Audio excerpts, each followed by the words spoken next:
ರೇಣುಕಾಸ್ವಾಮಿ ಕೊಲೆ ಪ್ರಕರಣದಲ್ಲಿ ನಟ ದರ್ಶನ್ ಮತ್ತು ಸಹಚರರು ಬೆಂಗಳೂರಿನ ಅನ್ನಪೂರ್ಣೇಶ್ವರಿ ಪೊಲೀಸರ ವಶದಲ್ಲಿದ್ದಾರೆ. ಏತನ್ಮಧ್ಯೆ ನಟ ದರ್ಶನ್ ಕುರಿತಂತೆ ರಂಗಾಯಣದ ಮಾಜಿ ನಿರ್ದೇಶಕ ಅಡ್ಡಂಟ ಸಿ ಕರಿಯಪ್ಪ ಪ್ರತಿಕ್ರಿಯೆ ನೀಡಿದ್ದಾರೆ. ಈ ಸಂಬಂಧ ಮೈಸೂರಿನಲ್ಲಿ ಮಾತನಾಡಿದ ಅವರು, ಇನ್ನು ನಾನು ದರ್ಶನ್ ಒಂದೇ ಊರಿನವರು, ಇಬ್ಬರದು ಪೊನ್ನಂಪೇಟೆ.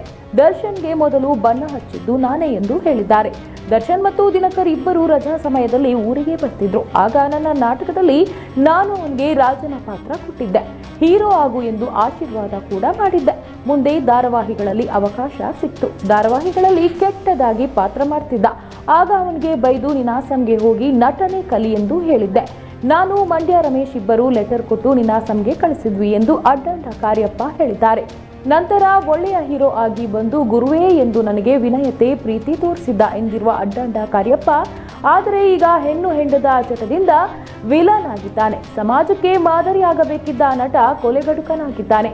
ಆತನ ಬಾಳಿಗೆ ಶನಿ ಎಂಟ್ರಿ ಆಗಿದೆ. ಆ ಶನಿಯೇ ಪವಿತ್ರ ಗೌಡ. ಆಕೆಯಿಂದಲೇ ನಟ ದರ್ಶನ್ ಇಂದು ಈ ಸ್ಥಿತಿ ತಲುಪಿರೋದು ಎಂದು ಹೇಳುವ ಮೂಲಕ ಅಡ್ಡಂಟ ಸಿ ಕಾರ್ಯಪ್ಪ ಪವಿತ್ರ ಗೌಡ ಅವರನ್ನ ಶನಿಗೆ ಹೋಲಿಸಿದ್ದಾರೆ.